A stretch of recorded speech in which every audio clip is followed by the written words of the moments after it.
할렐루야. 아멘. 우리 서로 인사하겠습니다. 어린이 주일입니다. 시작. 어린이 주일입니다.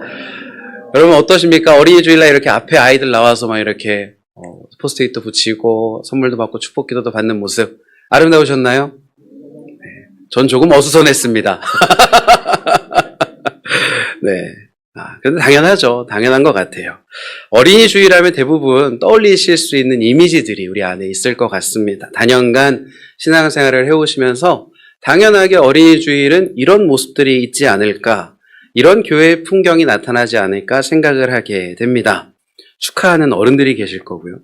축복을 받는 들뜬 아이들, 또 선물 받는 아이들, 그걸 위해 노력하시고 준비하신 우리 선생님들, 이따 1층 내려가시면 천장에 풍선이 막 붙어 있을 거예요.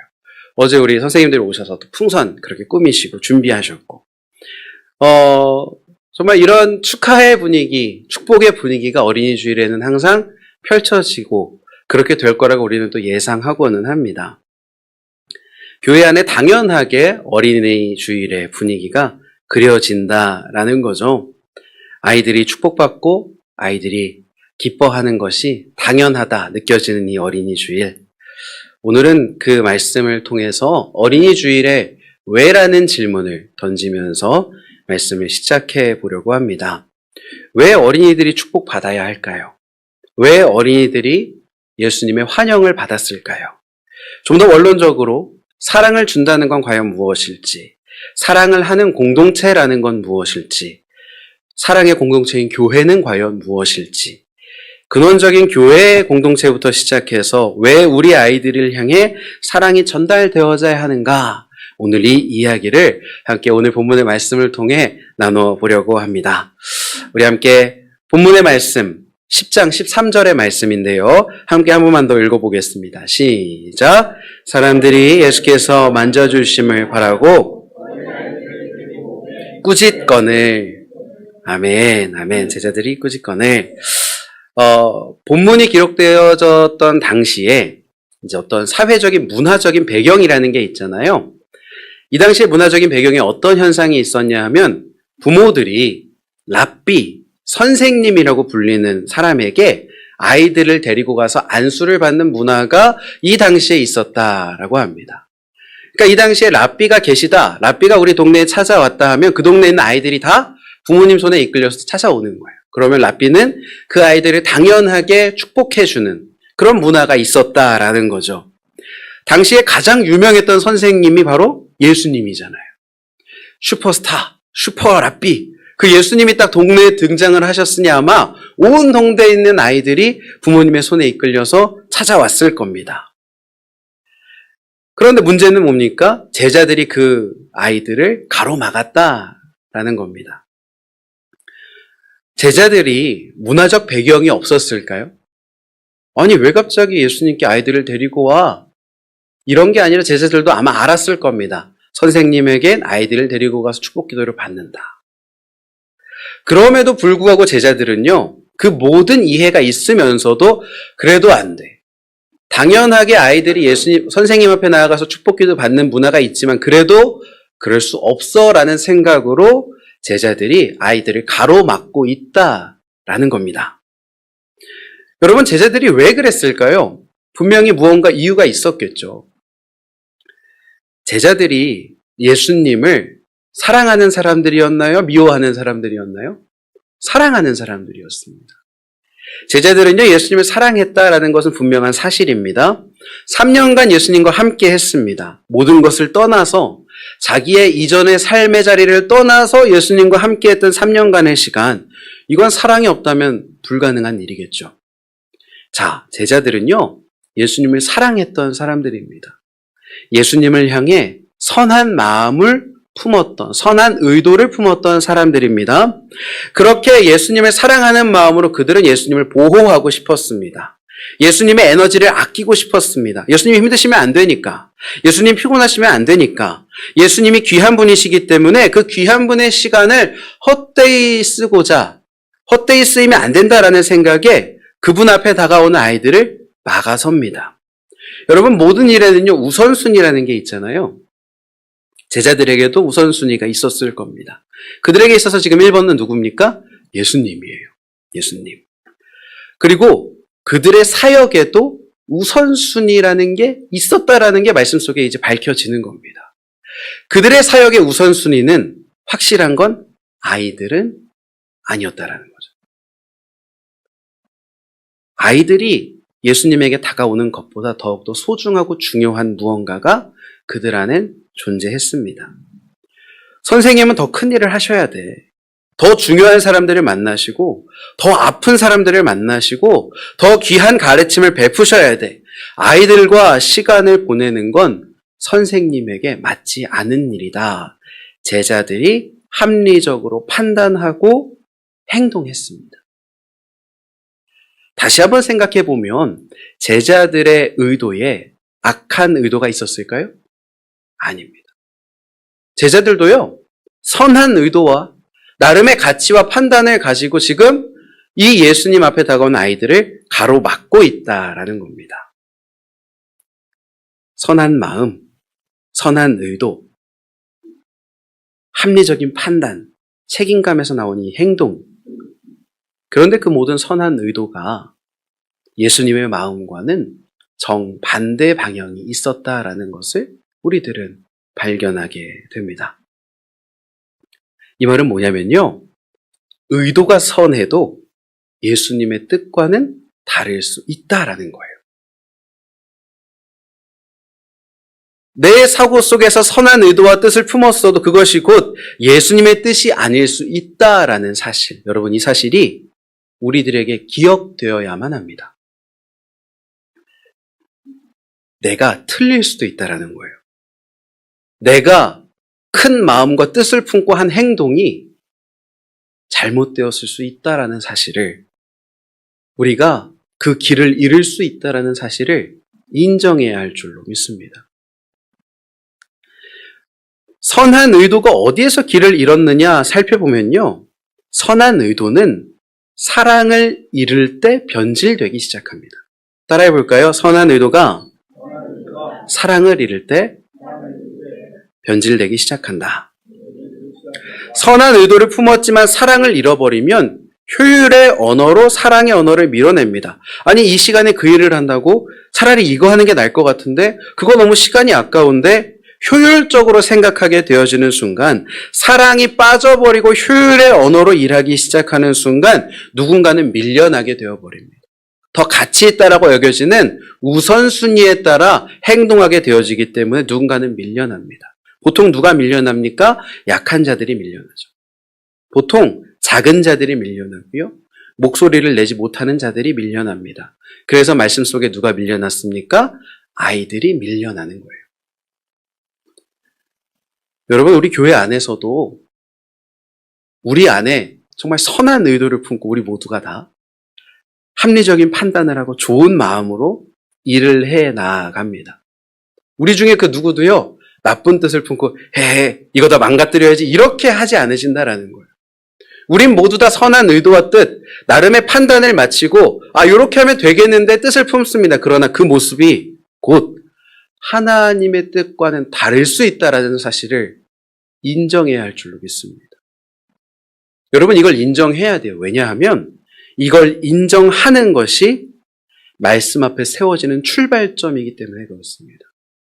내 오류를, 내가 틀릴 수 있다라는 사실을 기억하는 우리 모두가 될 수 있기를 소원합니다. 14절의 말씀 초반부는 함께 읽어보겠습니다. 시작. 예수께서 보시고 노하시어 이르시되. 예수님께서 그 장면을 보시고 노하셨다. 복음서 전체를 읽어보면 예수님이 화를 내시는 장면이 많이 등장할까요? 조금 등장할까요? 조금 등장합니다. 거의 등장하지 않습니다. 대표적으로 3번 딱 등장을 하는데요. 첫 번째는 성전을 정화하신 사건입니다. 예수님이 성전에 딱 들어가셨는데 성전에 이방인의 뜰이라는 공간에서 장사가 이루어지고 있었습니다. 사람들이 재물을 놓고서 장사를 하고 있는 그 장면을 보시고 예수님이 그곳에 있는 모든 이들에게 화를 내시고 그 장사의 자리를 엎어버리시고 쫓아내버리십니다. 왜 그러냐 하면 이 이방인의 뜰이라는 공간은 이방인들, 정확히 말하면 예수님 하나님을 믿지만 유대인이 아닌 사람들, 이방인들, 그리고 또 하나님을 믿는 여인들, 하나님을 믿는 아이들이 나와서 기도하는 공간입니다. 이방인들이라는 공간은 그 성소로 들어가지 못하는, 그곳에 가까이 갈 수 없는 이방인들이 모여서 하나님께 기도하는 공간인데, 그곳에서 사람들이 지금 뭘 합니까? 장사를 하는 거예요. 심지어 그 장사도 정당한 장사가 아니고요. 그 당시에 종교 지도자들이나 여러 이권을 취하는 사람들이 많은 것들을 빼앗기 위한 장사였습니다. 예수님이 그것을 보시고 어떻게 하신 거예요? 화가 나신 거죠. 그래서 이곳은 만민이 기도하는 집이다, 쫓아내셨던 겁니다. 또 두 번째로 화내셨던 장면은요, 외식하는 종교인들을 책망하시는 장면이에요. 마태복음 23장에 보면 예수님이 화 있을진저 외식하는 서기관들과 바리새인들이여라고 7번 화내십니다. 그 장 안에서 7번의 반복을 하세요. 그들이 종교적으로 매우 큰 열심을 가지고 있는 사람들이었지만, 그들의 종교적인 열심은 사람들을 사랑하는 것이 아니라 사람들을 짓누르고 정죄했기 때문에 예수님이 그것을 화내시고 계셨습니다. 그리고 세 번째가 바로 오늘 우리가 읽은 본문이에요. 아이들이 다가오는 자리를 막아서는 제자들을 향해 노하셨습니다. 자, 이 세 번의 장면에는 공통점이 있습니다. 어떤 공통점이 있냐 하면, 공동체가 본래의 의미와 기능을, 가치를 잃었을 때 예수님이 화내셨다라는 거예요. 예배가 지속되어야 하는 예배의 자리가 장사의 자리가 되었을 때 예수님 분노하셨고요. 사랑으로 허락되어진 하나님의 율법이 정죄의 도구로 잘못 사용되었을 때 예수님이 분노하셨고요. 사랑받아 마땅한 아이들이 사랑받지 못하는 그 자리에서 예수님이 분노하셨다라는 겁니다. 예수님은 그 사랑이 마땅히 흘러가야 하는 이들을 향해, 마땅히 예배되어야 하는 그곳에, 마땅히 말씀이 전달되어져야 하는 그곳에 그 모든 것이 사라졌을 때에 분노하시고 노하신다라는 거죠. 제자들은 사랑을 빼먹은 채로 옳음을 추구하고 있었습니다. 선생님을 보호한다, 예수님을 보호한다라는 명목으로 아이들을 밀어내고 있었습니다. 효율이라는 명목으로 아이들을 막아서고 있었습니다. 우선순위라는 명목으로 작은 자들을 밀어내고 있었습니다.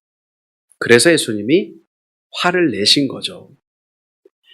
하나님의 나라는 사랑의 원리로 운영됩니다.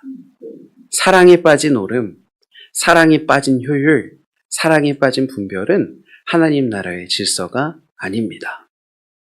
여러분, 우리 안에 사랑이 있게 되어지기를 소원합니다. 예수님은 오늘도 동일하게 분노하실 수 있다라는 거예요.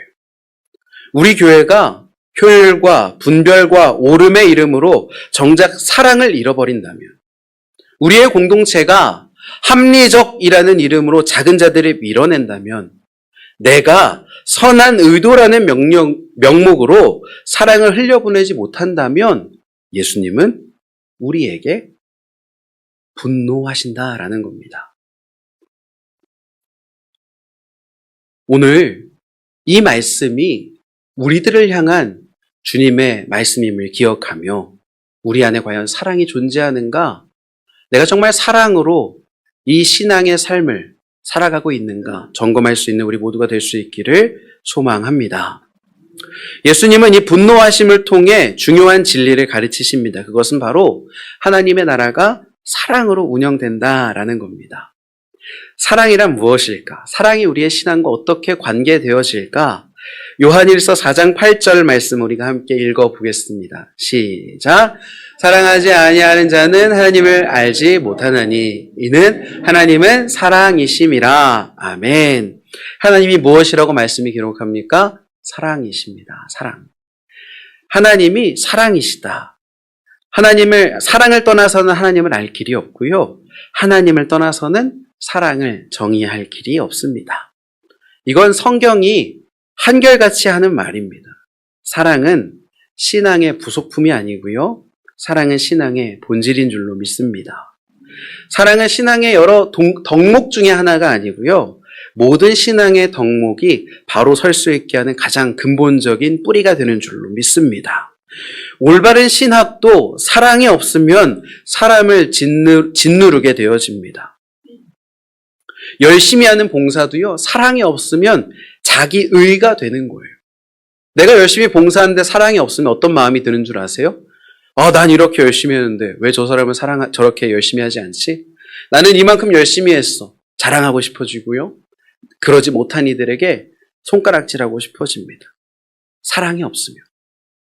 바른 분별도 사랑이 없으면 칼이 돼서요, 사람들을 끊어내고 정죄하게 되어지는 겁니다.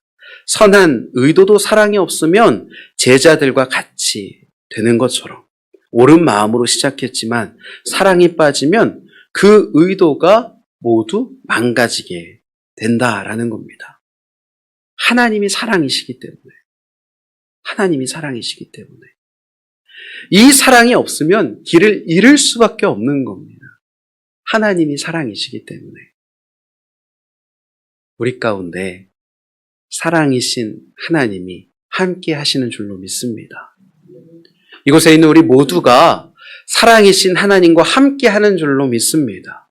이 사랑을 잃어버리지 않는 것, 그것은 곧 내 신앙을 지키고 하나님과 함께 살아가는 삶의 모습이 될 줄로 믿습니다. 여러분, 그래서 우리 안에 사랑이 있어야만 한다라고 성경이 또 모든 교회 공동체가 끝없이 이야기하는 겁니다. 하나님이 사랑이시기 때문에. 여러분, 그런데 사랑은요, 추상적으로 말하기 쉽지만 추상적인 것이 아니라 구체적인 모습을 가지고 있습니다. 우리 마가복음 14절, 16절 말씀 함께 읽어볼 텐데요. 함께 한 번만 더 읽어보겠습니다. 시작. 예수께서 보시고 노하시어 이르시되 어린아이들이 내게 오는 것을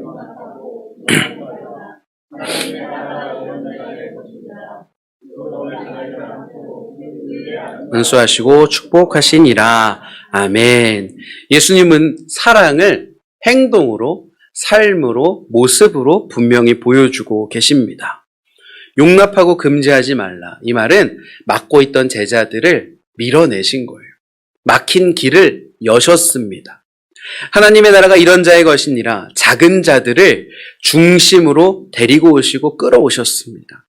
직접 품에 안으시고 손을 얹어 기도하시고 축복하시는 구체적인 행동을 지금 보여주고 계십니다. 이처럼 사랑은 내 머리에 머무는 따뜻한 감정이 아니고요. 사랑은 곧 손과 발과 입술을 통해 드러나는 구체적 행동이어야 할 줄로 믿습니다.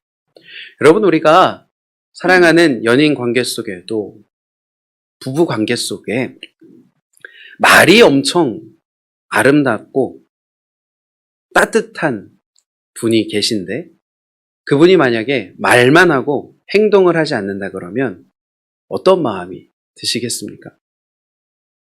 사랑해, 널 축복해, 너와 함께 하는 삶이 너무 아름다워 말하면서 집에 안 들어오고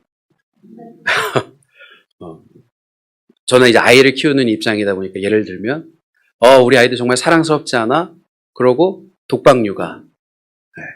여러분, 이런 말과 행동이 다른 말은 풍성하지만 행동으로 나타나지 않으면 우리는 그 모습을 보고 정말 사랑이 풍성하시네요. 말하지 않는다라는 거죠. 여러분, 정말 사랑하면 행동으로 나타날 수밖에 없습니다. 정말 사랑하면, 참 사랑이 내 안에 있으면 우리는 행동할 수밖에 없다라는 겁니다. 그 사랑의 가장 완전한 표현은 바로 우리 주 예수 그리스도의 십자가의 사랑인 줄로 믿습니다. 본문 속에서 예수님께서 아이들을 안으시던 그 팔이요, 갈보리 언덕에서 양팔을 벌리신 팔로 이어집니다. 아이를 품으시려던 그 양팔을 벌리시고 십자가 위에서 예수님은 우리 모두를 품으시며 죽으셨습니다.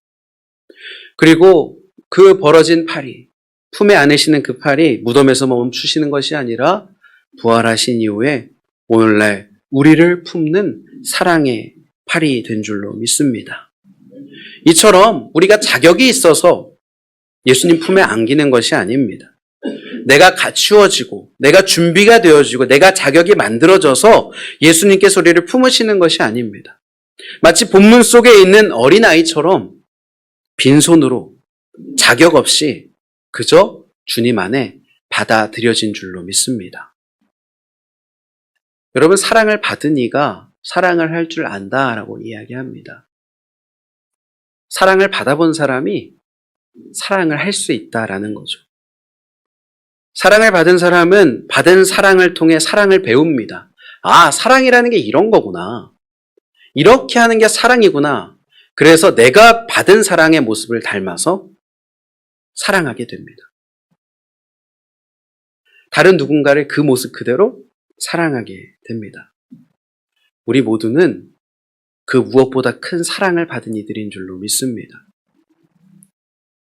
누군가 생각할 수 있을지 모릅니다.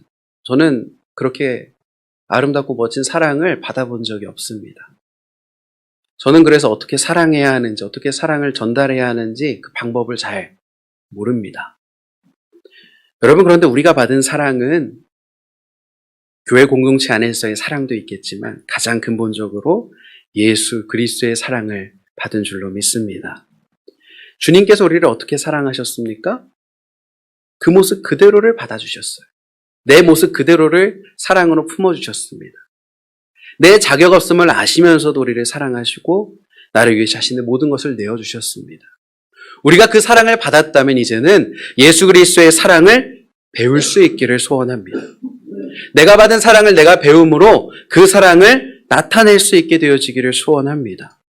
우리가 받은 사랑이 인간적인 사랑을 넘어서는 예수 그리스도의 사랑이기에 그 사랑을 힘입어 우리도 사랑할 수 있을 줄로 믿습니다. 우리의 모든 사랑의 출발점과 동력이 바로 예수님에게 있다라는 것을 우리가 기억해야만 합니다. 우리가 능력이 있어서 사랑하는 게 아니고요. 먼저 사랑받았기 때문에 사랑한다라는 겁니다. 아이들과 함께 생활하다 보면 그런 생각이 들 때가 있습니다. 정말 화가 난다. 정말 열받는다. 저 모습을 내가 어떻게 사랑할 수 있지? 정말 저도 이제 아이들 다 내려갔죠.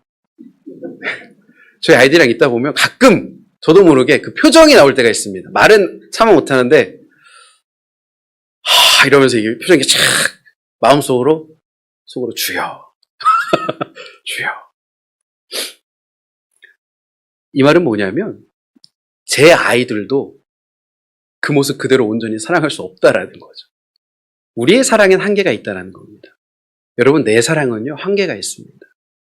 각자의 사랑은, 내가 가지고 있는 인간적인 사랑은요 한계가 있습니다. 아이들에게 뿐만이 아니라 부부관계 속에서도 마찬가지고요. 우리의 사랑에 한계가 있습니다. 그런데 말씀은 뭐라고 이야기합니까? 사랑하십시오. 사랑하십시오. 사랑하십시오. 우리가 아는 겁니다. 아니, 하나님, 내가 한계가 있는데, 내 사랑의 한계가 이만큼이면 내 사랑의 양이 정해져 있는데 내가 어떻게 더 사랑할 수 있겠습니까? 내가 저 모습 그대로를 어떻게 품을 수 있겠습니까? 이해할 수 있겠습니까? 그런데 말씀이 계속해서 이야기하는 건 무엇입니까? 너의 사랑으로 사랑하는 것이 아니라 예수 그리스도의 사랑으로 사랑해라. 여러분, 우리의 사랑으로 사랑하려면 불가능해요. 말씀대로 살아갈 수가 없습니다. 그런데 말씀이 계속 우리를 부르는 이유는 뭡니까? 내 사랑이 아니라, 내가 가지고 있는 한계가 아니라 예수 그리스도께서 나와 함께 하시고 예수 그리스도께서 나에게 사랑을 부으시기 때문인 줄로 믿습니다. 우리가 그래서 기도해야 하는 게 뭡니까? 하나님, 내 사랑이 아닌 주의 사랑으로 사랑하게 하여 주시옵소서. 내 사랑이 아닌 주의 사랑으로 이해하고 받아들이고 용납할 수 있도록 도와주시옵소서. 우리의 기도가 그 사랑을 구하는 기도로 이어질 수 있게 되어지기를 소원합니다. 여러분, 우리는 사랑을 받은 이들입니다. 또 사랑을 하는 이들입니다. 그리고 그런 우리가 모여서 무엇이 되었습니까? 교회가 되었습니다. 교회를 정의한다라고 하면요, 교회는 건물이나 조직이나 프로그램 이런 거 다 중요하겠죠. 그러나 그건 본질적인 게 아닙니다. 교회의 본질이 뭡니까? 사랑입니다. 교회의 본질은 사랑입니다. 고린도전서 12장의 말씀 우리가 함께 읽어보겠습니다. 12장 12절, 13절 시작. 몸은 하나인데 많은 지체가 있고 몸의 지체가 많으나 한 몸과 같이 그리스도도 그러하니라. 우리가 유대인이나 헬라인이나 종이나 자유인이나 다 한 성령으로 세례를 받아 한 몸이 되었고 또 다 한 성령을 마시게 하셨느니라. 아멘.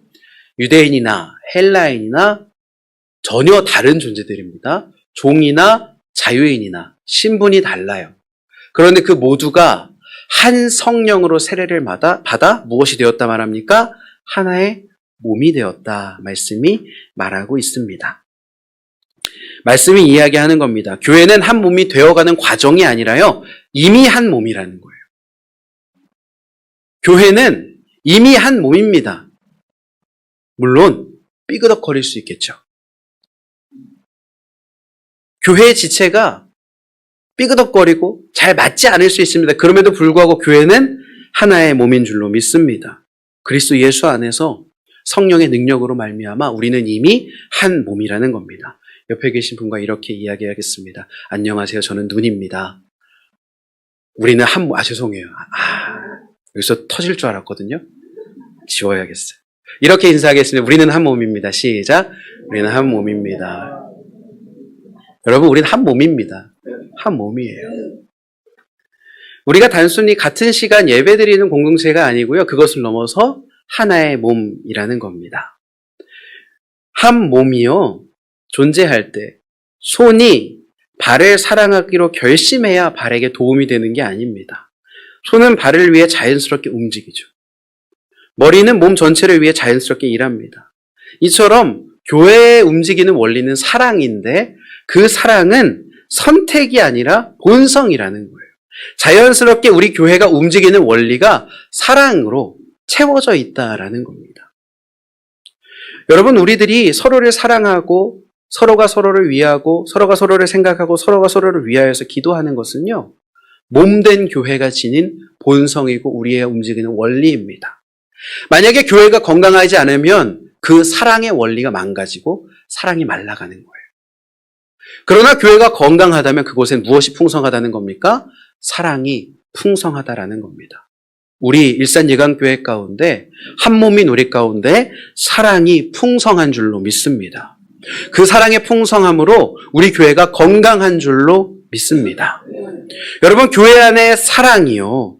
그 사랑의 본질, 교회의 본질인 사랑이 가득 차고 흘러서 향하는 자리가 있습니다. 어디입니까? 연약하고 아프고 상한 이들. 사랑은 연약하고 아프고 상한 이들을 향하여 흘러갑니다. 오늘 본문 속에 그 사랑이 흘러가야 할 장소를 주님이 분명히 보여주셨습니다. 어디를 향해 흘러갑니까? 아이들을 향해서 흘러간다라는 거예요. 교회 안에 있는 아이들. 어린이 주일을 맞이하면서 우리가 왜 아이들을 사랑해야 하는가 질문을 던질 때 사랑이야말로 교회의 본질이기에 그 교회의 본질인 사랑이 흘러가야 할 곳이 우리 아이들임을 깨달아 알 수 있게 되어지는 은혜가 있기를 소원합니다. 아이들은 기본적으로 의존적인 존재들이잖아요. 본문을 통해 살펴보면 모든 사건의 중심에 어린 아이들이 있지만 정작 아이들은 한마디 말도 하지 않습니다. 아이들의 의견이 드러나거나 아이들의 주장이 표현되지 않습니다. 부모가 데리고 왔고 제자들이 가로막았고 예수님이 분노하셨고 예수님이 그들을 안으셨고 축복하셨습니다. 이처럼 아이들은 의존적입니다. 여러분, 교회 공동체 안에서도 아이들은요, 막 자기 뜻대로 하는 것 같지만 의존적이에요. 우리가 하는 만큼 받는 겁니다. 여러분, 그렇다면 우리가 무엇을 많이 주어야 할까요? 사랑을 많이 베풀 수 있게 되어지기를 소원합니다. 우리 아이들을 향하여서 먼저 다가가며 우리 아이들에게 먼저 사랑을 전달해야 할 줄로 믿습니다.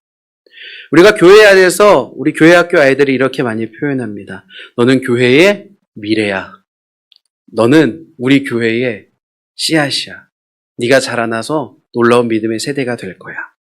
여러분, 이 말 참 좋은 말이고요. 맞는 말입니다. 그러나 이 말 안에 어떤 생각이 있냐 하면 우리 아이들이 변화되어야만 하는 존재라는 의미가 은연중에 담겨 있습니다. 그런데 여러분, 예수님께서 우리 아이들 만나실 때 어떻게 마주하셨죠? 하나님의 나라가 이런 아이들의 것이다 마주하셨습니다. 그 말은 무엇이냐 하면 있는 모습 그대로, 우리 아이들의 있는 모습 그대로를 예수님이 사랑하셨다라는 겁니다. 아이들을 마주하다 보면 저건 좀 바뀌어야 될 것 같은데, 저 모습은 좀 좋지 않은데, 저건 좀 개선되어야만 할 것 같은데 라는 마음이요, 우리 안에 생길 수밖에 없습니다. 그러나 예수님께서 어떻게 가장 먼저 아이들을 마주하십니까? 그런 모습까지도 사랑하셨다라는 겁니다. 아이들을 있는 모습 그대로 사랑할 수 있는 우리 모두가 될 수 있기를 소원합니다. 아이들이 말 잘 안 듣고요, 예배 시간에 떠들고요, 아까 잠깐 올라왔지만 혼돈의 도가니가 되었던 것, 우리는 안 그랬을까요? 똑같아요. 아이들은 당연히 그럴 수밖에 없겠지요. 그러나 그런 아이들의 모습을 보고 우리가 좀 바뀌었으면 좋겠다, 이런 마음을 품는 것이 아니라 너의 그 모습 그대로를, 너의 그 소란스러움 그대로를, 너의 그 부주의함 그대로를 사랑한다 말할 수 있게 되는 우리 모두가 될 수 있기를 소원합니다. 예수님이 먼저 그렇게 우리를 사랑하셨잖아요.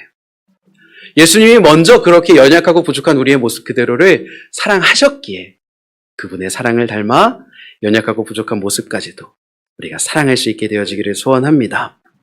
예수님께서 우리 아이들에게, 어린 아이들에게 3개의 동작을 보여주셨습니다. 먼저는 안아주셨어요. 아이들을 사랑한다 추상적으로 말하는 게 아니라 동작으로 그 아이들을 그대로 품어주셨습니다. 우리도 예수님처럼 우리 아이들을 안아줄 수 있었으면 좋겠습니다.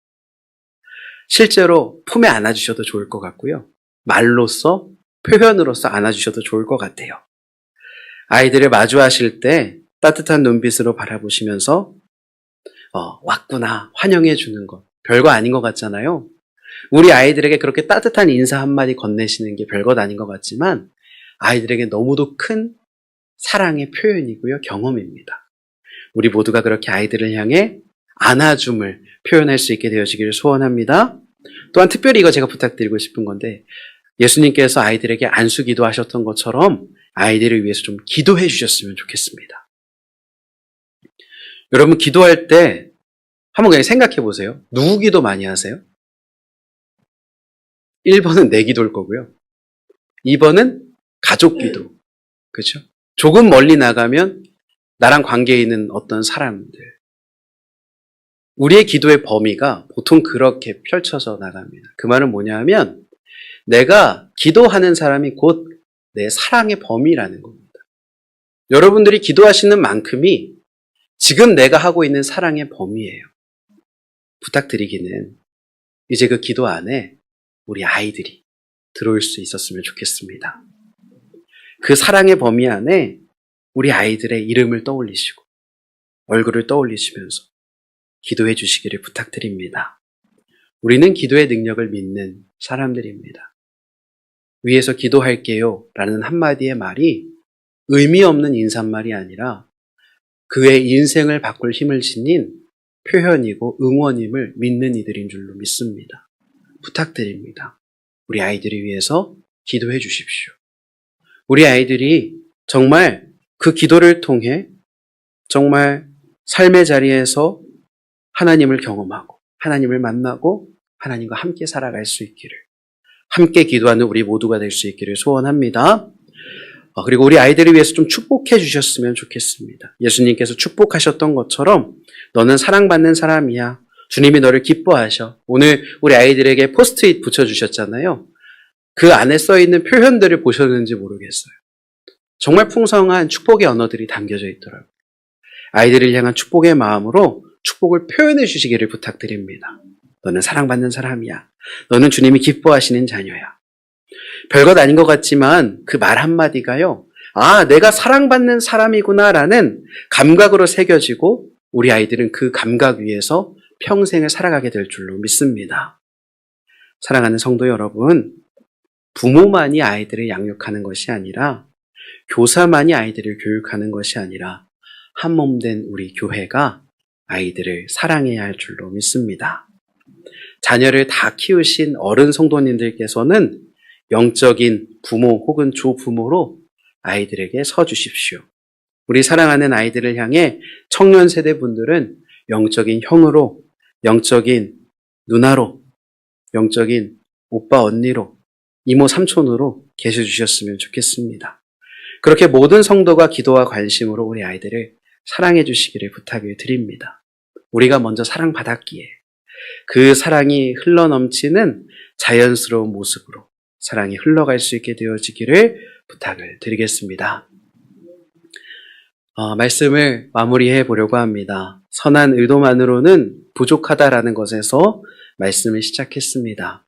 예수님의 노하심이 그 부족함을 드러내셨고 예수님이 그 노하심을 통해 사랑이 근본적으로 필요하다라는 것을 깨닫게 하셨습니다. 우리 모두가 사랑으로 하나 되어진 교회의 공동체이기에 그 사랑이 우리 아이들에게 흘러가야 할 줄로 믿습니다. 지금부터 정말 중요한 이야기를 드릴 건데 이건 적으셔도 됩니다. 우리 주원이는 에반게리온이라는 만화를 좋아하고요. 그림을 진짜 잘 그립니다. 우리 채원이는요. 피아노를 열심히 배우고 있고 수영대회 3등 했습니다. 3명 나갔다고 합니다. 하지만 정말 잘한 거죠. 완주가 대단하잖아요. 우리 송민이는 쿠키런 킹덤 게임 진짜 좋아하고요. 오늘 장난감을 애들에게 다 나눠줬어요. 사랑이 많은 아이예요. 오늘 성경 목록과 열심히 외우다 실패했습니다. 그러나 응원해 주십시오. 너무 잘하고 있어요. 세빈이는 노래와 춤 좋아하는 공주님이고요. 오늘도 공주처럼 왔습니다. 지우는요, 동물을 너무너무 좋아하고 특별히 얼룩말을 진짜 좋아합니다. 얼룩말 장난감 보이시면 지우 주시면 아마 점수를 많이 따실 수 있지 않을까. 하윤이는요, 드려요 내 마음 진짜 이쁘게 찬양하는 이거 보여드리고 싶어요, 저는. 그리고 오늘 그냥 자기 순서도 아닌데 나와서 찬양을 그냥 바로 하더라고요. 용기가 있고 찬양을 잘해요. 윤빈이는 누나 바라기고요. 고구마를 좋아합니다. 고구마 말랭이 하나씩 주시면 좋아할 거예요. 곧 태어날 하동이랑 뱃속에 있는 바풀이는요. 제가 잘 모르겠습니다. 근데 분명한 건 너무 이쁘고 사랑스러울 거예요. 여러분, 이 아이들이 우리 사랑하는 아이들입니다. 이름 하나하나, 얼굴 하나하나 멀리서 보시는 게 아니라 가까이서 봐주시기를 부탁드려요. 아, 이 아이들이 이런 아이들이구나. 아, 이런 아이들이 이렇게 사랑스럽구나. 사랑의 마음으로 아이들을 마주해 주시고 관심을 가져주시고 아이들을 위해 주시기를 부탁을 드리겠습니다. 오늘 말씀 제목이 뭐였냐면 어린이 주일이 없어도 되는 교회라는 제목이었어요. 우리는 어린이 주일을 맞이해서 우리 어린이들을 향한 축복과 사랑을 보통 다짐합니다. 그러나 저는 우리 아이들을 향한 사랑이 단순히 오늘 하루에 머물지 않기를 소원합니다. 우리 아이들을 향한 이해와 배려, 존중과 기도, 기대와 응원, 우리의 표현과 행동이 그 사랑의 모습이 오늘 이 주일 하루를 넘어서 매주 매일매일 아이들에게 전달되기를 소원합니다. 주님이 우리 아이들을 사랑하신 것처럼 우리도 그 사랑의 표현이 매주 풍성해서 굳이 우리 교회는 어린이 주일을 지키지 않아도 아이들이 너무 많은 사랑을 받고 있다라는 표현이 드러날 만큼 아이들에게 넘치는 사랑을 전달할 수 있는 우리 모두가 될 수 있기를 소원해 보겠습니다.